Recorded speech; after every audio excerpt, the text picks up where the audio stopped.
நம்ம வீடியோஸ் பார்க்குற சில பேர் நம்மகிட்ட வந்து கேட்குறாங்க, நீங்கள் ஏன் ஒரு தனிப்பட்ட சமூகத்தினரையோ அல்லது தனிப்பட்ட மனிதரையோ ஏன் தாக்கி பேசுகிறீங்க அப்படின்னு. நம்மளுடைய நோக்கம் தனிப்பட்ட சமூகத்தையோ தனிப்பட்ட நபரையோ தாக்கி பேசுவது அல்ல. நாம் பேசுகிற விஷயம் எல்லாமே அவர்கள் பேசுகிற கருத்திற்கு எதிராகவும் அவர்கள் பேசுகிற சித்தாந்தத்திற்கு எதிராகவும் தான் நம்ம பேசிக்கிட்டு இருக்கோம். நம்மளுடைய கோபம் எல்லாம் அந்த சித்தாந்தத்தின் மீதானே தவிர தனிப்பட்ட மனிதரோ தனிப்பட்ட சமூகத்தின் மீதோ அல்ல. அதை முதல்ல நம்ம வந்து இங்கே பதிவு பண்ண விரும்புகிறோம். ஏற்கனவே சில வீடியோக்களையும் நம்ம சொல்லியிருக்கோம். அப்படி சில பேர் கேட்காம விட்டுருந்தீங்கன்னாக்கா இங்கே நம்ம அழுத்தம் திருத்தமாக அதை பதிவு பண்ண விரும்புகிறோம். நம்ம எக்ஸாம்பிள் ஹிட்லர் எடுத்துக்குமே. ஹிட்லர் அப்படிங்கிற தனி மனிதன் மீது நமக்கு எந்தவித கோபமும் கிடையாதுங்க. அது இல்லாமல் அவர் தாங்கி பிடிச்ச அந்த ஆரிய இனம் அப்படிங்கிறத அந்த உலகத்திலே தி பெஸ்ட் இனம் அப்படின்னு சொன்ன அந்த சித்தாந்தத்தின் மீதும், ஜெர்மானியர்கள் தான் அந்த உலகத்திலே சிறந்தவர்கள் அப்படின்னு சொல்கிற அந்த கருத்தின் மீதும் தான் நம்மளுடைய கோபமும் நம்மளுடைய எதிர்கருத்துமே அதன் மீது. இதை நான் ஏன் இங்கே சொல்கிறேன் அப்படின்னாக்கா, ஊரில் நோய் நாடி நோய் முதல் நாடி அப்படின்வாங்க. ஸோ அந்த தனிப்பட்ட நபரின் மீது நம்மளுடைய கோபம் இருந்துச்சுனாக்கா அந்த நோய் முதல் நாடியை நோக்கி நம்ம போக மாட்டோம். அதனால தான் நம்ம அந்த சித்தாந்தத்தை நோக்கி நம்ம போகிறோம். அதே மாதிரி இந்த வீடியோவில் ஒரு நோய் முதல் நாடியை நோக்கி தான் நம்ம போக போகிறோம். என்னன்னு பார்ப்போம்.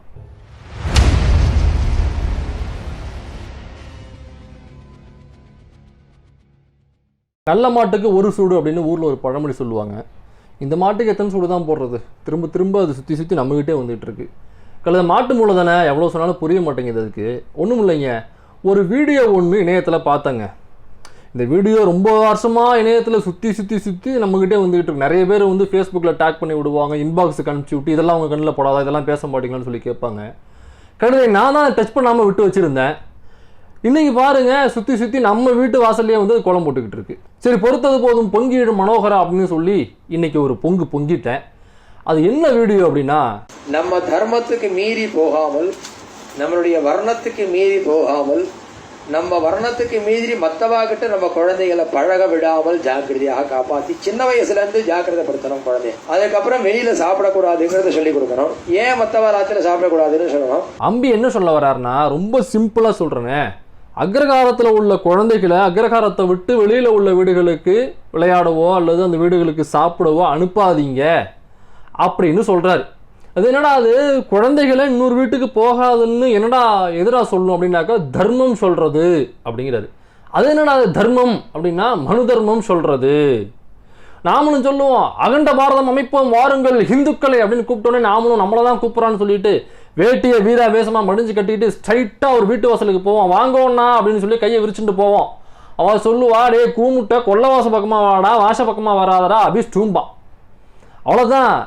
ஹிந்து அப்படிங்கிறதுலாம் இஸ்லாமியர்களுக்கும் கிறிஸ்தவர்களுக்கும் எதிராக கலவரம் செய்வது வரைக்கும் தான் இந்த ஹிந்துங்கிற விஷயமெல்லாம். கலவரம் முடிஞ்சுடுத்தோ இல்லையோ, வர்ணாசிரம் போய் நீ வேற நான் வேற அப்படியே கலந்துக்கணும்.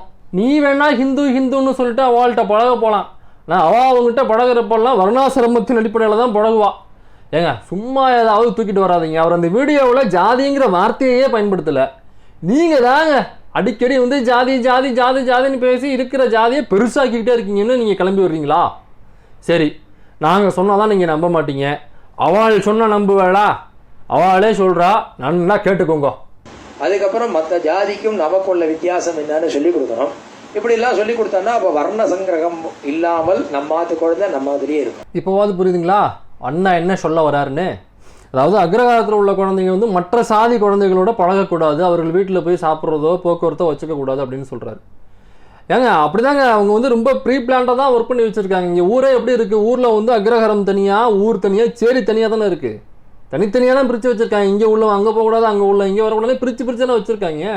ஆண்ட சாதி என்று தங்களை சொல்லிக்கொள்கிறவர்களிடம் ஒரு கேள்வி கேட்குறாங்க. என்ன பண்ணுறாங்க, அந்த பட்டியலின சமூகத்தில் உள்ளவங்கள்ட்ட போய் நீ கீழ் சாதி, நீ வீட்டுக்குள்ளே வரக்கூடாது, தீட்டு, உன் வீட்டுக்குள்ள என் வீட்டுக்குள்ளே வரக்கூடாது, என் வீட்டுக்குள்ள உன் வீட்டுக்குள்ளே வரக்கூடாதுன்னு சொல்லிட்டு இருக்கிற அதே வேளையில் தான் உங்களை பார்த்து ஒருத்தன் அக்ரகாரத்துலேருந்து சொல்கிறான், நம்ம வீட்டு குழந்தைங்க அவன் வீட்டுக்குள்ளே போகக்கூடாது, போனால் தீட்டு, அவன் கீழ் சாதின்னு உங்களே பார்த்து சொல்கிறான். அவன் அக்ரகாரத்துக்குள்ள வரக்கூடாது அல்லது நாம் வந்து அவன் தெருவில் போகக்கூடாது, போனால் தீட்டுன்னு சொல்கிறான். நீங்கள் இங்கே உங்களுடைய மீசையை முறுக்கிக்கிட்டு வேட்டியை முடிச்சு கட்டாமல் உங்களை ஒருத்தன் கீழ்சாதின்னு சொல்லிக்கிட்டு இருக்கான்ல, அங்கே போய் உங்களுடைய கேள்வியை கேட்கணும். அது எப்படா நீ என்னை அக்ரகாரத்தில் வந்தால் தீட்டுன்னு சொல்லலாம்? அது எப்படா நீ என்னை கீழ்சாதின்னு சொல்ல முடியும்? என்னை எப்படா நீ தீண்ட தகாதவன்னு எப்படா சொல்லலாம்? நீ உன் வீட்டு குழந்தை என் வீட்டுக்குள்ள வந்தாக்கா எப்படா தீட்டாகும்? அந்த எந்த விதத்தில் நான் அவனோட குறைஞ்சி போயிட்டேன் அப்படின்னு சொல்லி நீங்கள் அங்கே போய் உங்களுடைய கேள்வியை வைக்கணும். மரம் நம்ம என்ன பண்ணுறோம், பொருளாதாரத்திலையும் மற்ற விஷயங்கள்லையும் கீழே இருந்து மேலே வர்றதுக்கு முயற்சி பண்ணிக்கிட்டு இருக்க அந்த பட்டியலின மக்கள்கிட்ட போயிட்டு நீ கீழ் சாதி, நீ வரக்கூடாது, நீ ஏன்டா இங்கே வர்ற, நீ ஏன்டா என் வீட்டு குழந்தை உன் வீட்டில் கூட, உன் வீட்டு குழந்தை என் வீட்டு குழந்தை, நமக்குள்ள இருக்கிற சகோதரனாக இருக்கிற அவங்ககிட்ட போய் நம்ம சண்டை போட்டுக்கிட்டு இருக்கோம். இது எந்த விதத்தில் சரியாகும்? நாமளும் வந்து நம்மளுடைய குழந்தைகள்கிட்ட சொல்லுவோம், சில பேர்கிட்ட பழகாத, சில பேர் அங்கெல்லாம் போகாத அப்படின்னு நாமளும் சொல்லுவோம். ஆனால் நாம் சொல்கிற எதை வச்சு நம்ம சொல்லுவோம், எந்த அடிப்படையில் சொல்லுவோம்னாக்க செயலின் அடிப்படையில் சொல்லுவோம். சில தீய பழக்க வழக்கங்கள் உள்ளவங்களை பார்த்து அவங்கக்கிட்ட போகாதப்பா, அந்த பக்கம் போகாத, அவங்ககிட்ட பழகாதுன்னு சொல்லுவோம். அல்லது சில கொடிய பழக்க வழக்கம் உள்ளவங்க, இந்த சமூகத்துக்கு தீங்கான விஷயங்களை செய்கிறவங்களை பார்த்து அவங்கள்ட்ட பழகாதப்பா, ரொம்ப மோசமானவங்க, அங்கே போகாதுன்னு சொல்லுவோம். அல்லது வந்து இந்த படிக்கிற மாணவர்களை பார்த்து படிக்காத மாணவர்கள் கூட பழகாதப்பா, நீ கெட்டு போயிடும்னு நம்ம சொல்லுவோம். என்னை பொறுத்த வரைக்கும் இதுவுமே முதல்ல தவறு தான். ஆனால் இதில் ஒரு லாஜிக் என்னன்னாக்கா, இது ஃபியூச்சரில் மாறக்கூடும். இந்த படிக்காமல் இருக்கிறவன் இன்னைக்கு படிக்காமல் இருக்கிறவன் நாளைக்கு படிக்க ஆரம்பிச்சிருவான், அல்லது அடுத்த வருஷம் படிக்க ஆரம்பிச்சிருவான். இந்த சூழல் மாறிடும். ஏங்க இன்னைக்கு பெரிய பெரிய சயின்டிஸ்டாக இருக்கிற நிறைய பேர் வந்து ஆரம்ப பள்ளி படிப்பில் முட்டாள்னு சொல்லி உனக்கு படிப்பு வராதா, வெளில போடா வெண்ணுன்னு கழுத்தை பிடிச்சி வெளில அனுப்பப்பட்டவங்க தான் பாதி சயின்டிஸ்ட் இன்னைக்கு சயின்டிஸ்டாக வளர்ந்து நிற்கிறாங்க. பல பேர் அப்படி தான். அதே மாதிரி இந்த பழக்க வழக்கங்கள், தீய பழக்கங்கள் உள்ளவங்க, பழக்க வழக்கங்கள் உள்ளவங்க, கொடூரமான செயல்கள் உள்ளவங்க அப்படின்னு சொல்லி நம்ம பழகாதுன்னு சொல்லி வச்சிருப்போம் இல்லைங்களா, அவங்களுடைய ஆக்டிவிட்டீஸும் மாறும் ஃபியூச்சரில். நிறைய இருக்குது எடுத்துக்காட்டு. நான் ஒரே ஒரு விஷயம் மட்டும் சொல்கிறேன். இவங்கெல்லாம் தலையில் தூக்கி வச்சு கொண்டாடுவாங்களா ராமாயணம்னு சொல்லி. அந்த ராமாயணத்தை வடமொழியில் முதல்ல எழுதின அந்த வால்மீகி அப்படிங்கிறவர் ஒரு மிகப்பெரிய வழிப்பறி கொள்ளைக்காரன். அந்த வழிப்பறி கொள்ளையிலேருந்து அவர் மீண்டு அந்த தவறை உணர்ந்து மீண்டு வந்ததுக்கு அப்புறம் எழுதுனது தான் அந்த ராமாயணம் அப்படிங்கிற அந்த காவியம். நமக்கு அதோட நிறைய வந்து முரண்பட்ட கருத்துக்கள் இருக்குன்னு வைங்களேன். ஆனால் அந்த காவியத்தை எழுதுனது அந்த வழிப்பறி கொள்ளையனாக இருந்த வால்மீகிங்கிறவர். ஸோ அப்படி உள்ள ஒருத்தராலே மீண்டும் வந்து எழுத முடியுது இல்லை. அதுக்கப்புறம் இந்த அவங்க கூட பழகுவதற்கான தடைகள் வந்து அங்கே உடஞ்சிரும். அதுங்க அதுக்கப்புறம் சகஜமாக பழக ஆரம்பிச்சிருவாங்க. எந்த தடையும் இருக்குது அவங்க கூட பழகிறதுக்கு. ஆனால் இவர் சொல்கிறது அப்படி கிடையாது, செயலின் அடிப்படையில் அல்ல. இவர் சொல்கிறது பிறப்பின் அடிப்படையில் சொல்கிறாரு. பிறப்பின் அடிப்படையிலே ஒரு கீழ் சாதிக்காரன் அவங்க கூட பழகக்கூடாதுன்னு சொல்கிறாரு. ஸோ நீங்கள் காலத்துக்கும் நம்ம கூட பழக மாட்டாங்க அவங்க. இதை மாற்ற முடியுமானா மாற்ற முடியாதுங்கிறாரு. இதுதான் அதில் உள்ள பிரச்சனை. என்னன்னாக்கா, அதாவது இந்த கோவிலுக்குள்ள கருவறைக்குள்ள கசமுசா பண்ணுவானா, அவங்க கூட பழகுவாங்களாம். ஏன்னா பிறப்பின் அடிப்படையில் அவர் உயர்ந்த சாதி இல்லை, அதனால அவர்கள் கூட அவங்க பழகுவாங்களாம். கோவிலுக்குள்ளே வச்சு கொலை பண்ணவங்க, கோயிலுக்குள்ள வச்சு கொலை பண்ணுவாங்க, அவங்க கூடயும் பழகுவாங்களாம். ஏன்னாக்கா அவர் தான் வந்து பிறப்பின் அடிப்படையில் உயர்ந்த சாதியில் இருக்காரு. அப்புறம் அந்த கோயில் சிலைகளை கட்டத்தினவங்க இருக்காங்களா, அவங்க கூட பழகுவாங்களாம். அதுவும் பிரச்சனை இல்லை, ஏன்னா அவங்க வந்து பிறப்பின் அடிப்படையில் உயர்ந்த சாதியாக இருக்கானுங்க. அப்புறம் கொன்று கோவிலுக்குள்ளே புதைச்சிருக்காங்க ஒருத்தவங்க, இப்போ 2-3 நாளைக்கு வந்த நியூஸ். அவங்க கூடயும் பழகலாமாம்மா. ஏன்னாக்கா அவங்களும் வந்து பிறப்பின் அடிப்படையில் உயர்ந்த சாதியாக இருக்காங்களா, அவங்க கூடயும் பழகலாமா. ஆனால் பிறப்பின் அடிப்படையில் கீழ் சாதி என்று சொல்லப்படுகிற நம்ம கூட அவங்க பழக மாட்டாங்களா. இவ்வளோ தீய செயல்கள், தீய கொடிய பழக்க வழக்கங்கள் உள்ள அவங்க கூட பழகலாம். ஏன்னா பிறப்பின் அடிப்படையில் அவங்க மேலே இருக்கிறவங்க. இந்த மாதிரியான எந்த தீய செயல்களும் இல்லாத, கெட்ட பழக்க வழக்கங்கள் எதுவும் இல்லாத நல்ல வழியில் போகிற நம்ம கூட அவங்க பழக மாட்டாங்களா. ஏன்னாக்கா பிறப்பின் அடிப்படையில் நம்ம கீழ் சாதி அப்படிங்கிறாங்க.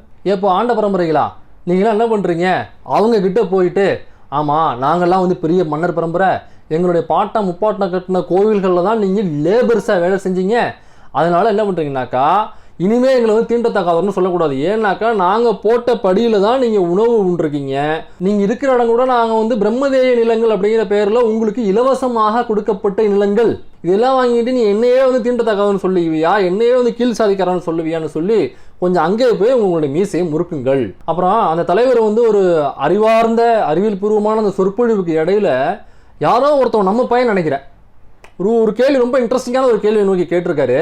அதுக்கான பதில தான் தலைவர் சொல்ல வராரு, அதை பாருங்க. ஆத்திரேய கோத்திரத்தில் இருக்கிற பொண்ணை கல்யாணம் பண்ணினா பாரத்வாஜ கோத்திரம் ஆயிடுறாளே, அந்த மாதிரி மற்ற ஜாதியில இருக்கிற குழந்தைய கல்யாணம் பண்ணா பிராமண பொண்ணு ஆயிட மாட்டாளான்னு கேட்கறான். எவ்வளவு ஜாதி, என்ன யோசனை பண்ணி கேட்பா போல் இருக்கு கேள்விகள்லாம். இப்ப அப்படியெல்லாம் கேள்வி வருது, நியாயமா இருக்கு பாருங்க கேள்வி. அப்படியெல்லாம் இல்லை, ஜாதியெல்லாம் மாறாது. ரொம்ப சரியான கேள்விங்க, ரொம்ப அற்புதமான கேள்வி, பாராட்ட வேண்டிய கேள்வி. அது ஒரு கோத்திரத்தில் உள்ளவங்க இன்னொரு கோத்திரத்தில் உள்ளவங்களை கல்யாணம் பண்ணிக்கிட்டாக்கா அவங்க அந்த கோத்திரத்திலேருந்து இந்த கோத்திரத்துக்கு வர முடியுது, இட்ஸ் பாசிபிள் அப்படின்னாக்கா, ஏன் ஒரு ஜாதியில் உள்ளவங்க இன்னொரு ஜாதியில் உள்ளவங்களை கல்யாணம் பண்ணிக்கிட்டாக்கா அவங்க அந்த ஜாதியிலேருந்து இந்த ஜாதிக்கு ஏன் வர முடியாது அப்படின்னு கேட்குறாப்புல. அதுதாங்க நம்ம அப்போதுலேருந்து சொல்கிறோம், இது வர முடியாது அப்படின்னு அவங்க பதிலாக சொல்கிறாங்க. இதுதான் நம்ம அப்போதுலேருந்து சொல்கிறோம், ஜாதி என்பது பிறப்பின் அடிப்படையில் தான் அவங்க ஃபிக்ஸ் பண்ணி வச்சுருக்காங்க. இதை நம்ம பேச போனோம்னாக்கா ஒரு குரூப் அங்கே தட்டை தூக்கிட்டு ஓடிடுவாங்க. அதெல்லாம் இல்லை, ஜாதி என்பது அதெல்லாம் ஒன்றும் கிடையாது, நாம் செய்கிற தொழிலின் அடிப்படையில் தான் அதெல்லாம் அமையுது அப்படின்னு சொல்லுவாங்க. அவங்கள எங்கேயாவது பார்த்தீங்கன்னாக்கா நாம் ஒன்றும் பண்ண வேண்டியதில்லை, மக்களே அவங்க மூஞ்சில் காரித்து போயிடுவாங்க. இதில் இந்த கேள்வி கேட்ட நபரை பற்றி நம்ம கொஞ்சம் பேச வேண்டியது இருக்குது. இதுதாங்க பகுத்தறிவு, திஸ் இஸ் கால்டு பகுத்தறிவு, அவ்வளோதான். அதாவது அடிப்படையில் எல்லாருக்குமே பகுத்தறிவு உண்டுங்க. இவங்களுக்கு தான் உண்டு, இவங்களுக்கு கிடையாது அப்படின்னு கிடையாது. அடிப்படையில் எல்லாருக்குமே உண்டு. அந்த பகுத்தறிவை மழுங்கடிக்கிற வேலையைத்தான் மதங்கள் பார்த்துக்கிட்டு இருக்கு. நீங்கள் மதத்துக்குள்ளே இருக்கிற எல்லாருமே, அது எந்த மதமாக இருந்தாலும் சரி, எந்த மதமாக இருந்தாலும் மதத்துக்குள்ளே இருந்துக்கிட்டு கேள்வியை நீங்கள் கேட்டுக்கிட்டே இருக்கணும். அப்படி நீங்கள் கேள்வியை கேட்டீங்க அப்படின்னாக்கா ஒரு கட்டத்துக்கு அப்புறம் உங்களுக்கு பதில் வராது, ஏன்னா அவங்ககிட்ட இருக்காது. அப்போ பதில் வராத சமயத்தில் அவன் வெளியில் வருவான். அப்படி வந்தவங்க தான் நாத்திகர்கள். நீங்கள் மதத்துக்குள்ளேயே இருந்துட்டு கேள்வி கேட்காம இருக்கிறவங்க அந்த மதத்துக்குள்ளேயே இருப்பாங்க. ஸோ மதங்கள் என்பது மக்களை முட்டாளாகவே வைத்திருக்க ஆசைப்படுகிறது. ஏன்னா அப்போ தான் அவன் கேள்வி கேட்க மாட்டான். அறிவாளியாக இருந்துட்டானாக்கா கேள்வி கேட்பான், அவங்ககிட்ட பதில் இருக்காது, அவன் நாத்திகனா வெளில போயிடுவான். நான் பெரியாருடைய வாழ்க்கையில் நடந்த ஒரு சம்பவத்தை குறிப்பிட விரும்புகிறேங்க. ஒரு மீட்டிங்கில் ஒரு விஷயம் நடக்குது. இப்போ ஒருத்தர் ஒரு பார்ப்பனர் தான், அவர் எழுந்து கேள்வி கேட்குறாரு. இவர் சொல்கிறாரு, கல்லுன்னு சொல்கிறீங்களே, அது கல் கிடையாதுங்க, கடவுள் அப்படின்னு சொல்கிறாரு. ஏன் அப்படின்னு சொல்லி பெரியார் கேட்குறாரு. அப்போ அவர் என்ன சொல்கிறாருனாக்கா, அது வெறும் கல் கிடையாது, பாறாங்கல் எதுவும் கிடையாது, சிலையோ எதுவும் கிடையாது. அப்படி இருந்த அந்த சிலையை நாங்கள் மந்திரங்கள் ஓதி அந்த சிலையை கடவுளாக மாற்றிட்டோம் அப்படின்னு சொல்கிறாரு. ரொம்ப சூப்பருங்க, ஐயா மேடைக்கு வாங்க அப்படின்னு சொல்லி அவர் மேடையில் கூப்பிட்டு, ஒன்றும் இல்லைங்க, இங்கே இந்த பட்டியலின சமூகத்தில் உள்ளவங்களை நீங்கள் கீழ் சாதின்னு சொல்கிறீங்கல்ல, இதே மாதிரி ஒரு மந்திரத்தை போட்டு இந்த கீழ் சாதி என்று சொல்லப்படுகிறவர்களை நீங்கள் உயர் சாதியாக மாற்றிடுங்க, முடிஞ்சு போச்சு, அவ்வளோதானே, நானும் மேடையை கழிச்சிட்டு இந்த கழகத்தையும் இயக்கத்தையும் கழிச்சு நான் பாட்டு என் வேலையை பார்க்க போயிடுவேன் அப்படின்னாரு. அப்போ என்ன சொல்கிறாருனாக்கா, அந்த மாதிரி பண்ண முடியாது. இதுதான் இதே கேள்வி தான் இந்த பையன் கூட்டத்துலேருந்து வச்சுருக்காப்புல. அப்போ கோத்திரம் விட்டு கோத்திரம் மாறினா அந்த கோத்திரம் மாறுன்னு சொல்கிறீங்க, ஜாதி விட்டு ஜாதி மாறினாலும் அந்த ஜாதி மாறணும்ல அப்படிங்கிற அடிப்படையான ஒரு பகுத்தறிவான கேள்வி. அவ்வளோதான். ஏன்னாக்கா இவங்க நேரத்தில் கவனிங்க, அந்த ஐயர் சொன்ன பதிலை நீங்கள் கவனிங்க. அதாவது மந்திரங்கள் மூலியமாக ஒரு கல்லையே கடவுளாக்க முடியும். இது கடவுளுங்கிறது நம்ம உயர்ந்த நிலையில் சொல்லிக்கிட்டு இருக்கோம். அந்த கல்லை கடவுளாக்க முடியும். ஆனால் அதே மந்திரத்தை பயன்படுத்தி ஒரு மனிதனை ஒரு ஜாதியிலேருந்து இன்னும் ஜாதியாக மாற்ற முடியாதுங்கிறாங்க. அப்போ கடவுளை விட இந்த ஜாதி இருக்குல்ல, அதுதான் பெருசு. கடவுள் கூட மாற்றிடலாங்க. நீங்கள் கடவுளை மாற்றலாம், ஈஸியாக மாற்றலாம் மந்திரம் சொல்லி. ஆனால் ஒரு கீழ் ஜாதி என்று சொல்லப்படுகிறவனை மேல் ஜாதி என்று சொல்லப்படுகிற இடத்துக்கு நீங்கள் மாற்ற முடியாது அப்படின்னாக்க அப்போ எது மேலே இருக்குது? ஜாதி தான் மேலே இருக்குது. அப்போ இவங்க வேல் பூஜை, கந்தனுக்கு அரோகரா, வெற்றிவேல் வீரவேல்னு கிளம்புறதெல்லாம் கடவுளை காப்பாற்றுவதற்கு அல்ல. நல்லா புரிஞ்சுக்கணும் எதுக்காக அப்படிங்கிறது. இவ்வளோ நேரம் நான் பேசியிருக்கேன், உங்களுக்கே புரியும்னு நினைக்கிறேன். இவனுங்க சுற்றி இங்கே தான் நிற்பானுங்க அப்படின்னு எனக்கு நல்லாவே தெரியுங்க. ஏன் அப்படின்னாக்கா இவனுங்க கவட்டைக்குள்ளே கௌரவத்தை தருவாங்க தானே, இங்கே அப்படி தான் இருப்பாங்க. அந்த வீடியோ கொஞ்சம் பார்த்துட்டு வாங்க.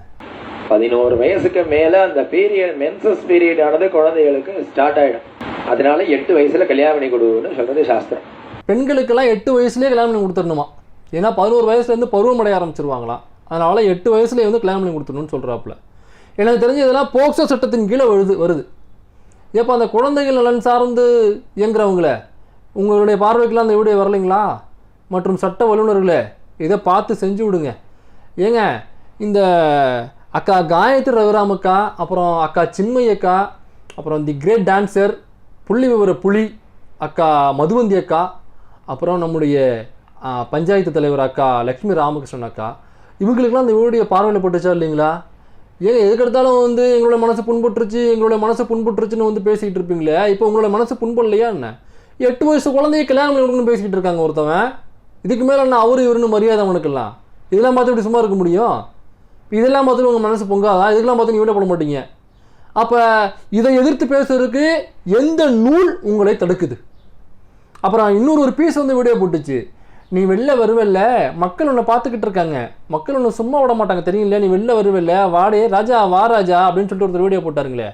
ஏன் இப்போ உங்களை மனசு புண்படலையா? இதுக்கெல்லாம் வீடியோ போட மாட்டீங்க. ஏங்க கமலா ஹாரிஸ்னு ஒருத்தவங்க இன்னைக்கு யூஎஸ்ல பெரிய பதவிக்கு தேர்தலில் போட்டிக்கிறாங்க.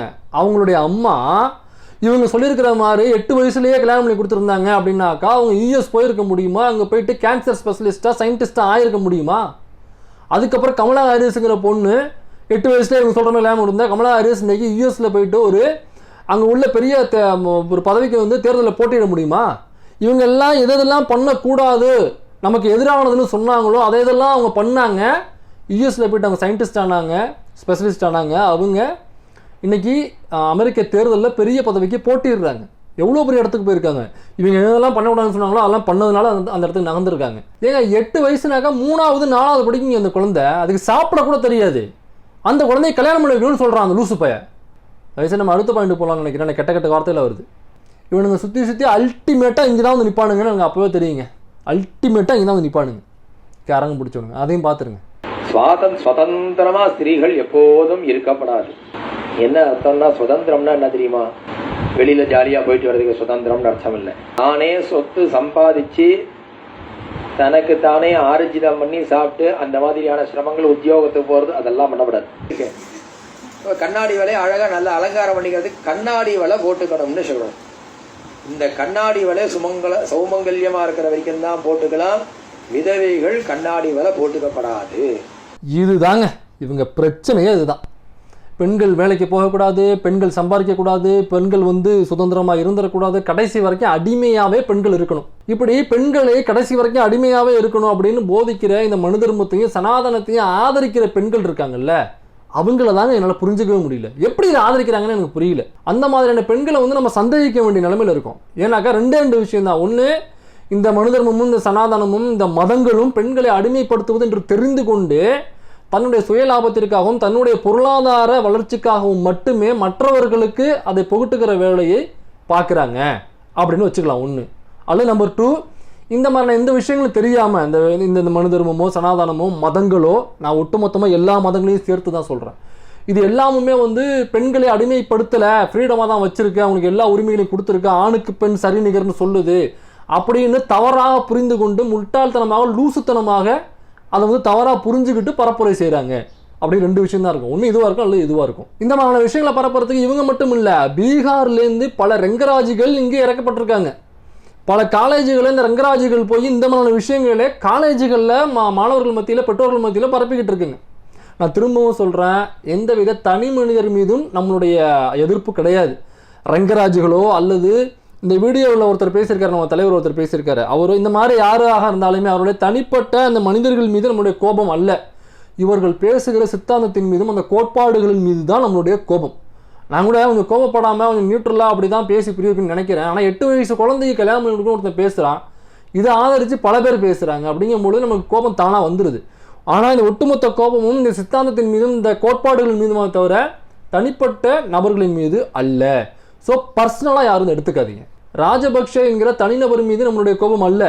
அந்த தனிநபர் ஏற்றுக்கொண்டிருக்கிற அந்த பௌத்த சிங்கள பேரினவாதம் என்கிற அந்த கொள்கை இருக்குல்ல, அதுதான் நமக்கு எதிரி. அதன் மீது தான் நம்மளுடைய கோபம். உலகம் முழுக்க உள்ள ஏகாதிபத்தியம் என்கிற அந்த கோட்பாட்டின் மீது நம்மளுடைய கோபமே தவிர இங்கு உலகம் முழுக்க உள்ள பணக்காரர்கள் என்கிற அந்த தனி நபர்கள் மீது நம்மளுடைய கோபம் அல்ல. கடைசியா ஒண்ணு சொல்லிக்கிறேன், உலகின் அனைத்து போர்களும் அதிகார மட்டத்தின் உச்சத்தில் ஆரம்பித்து அதிகார மட்டத்தின் அடித்தளத்தில் இருக்கிற பெண்களின் உடல்கள் மீதே முடிவடைகிறது.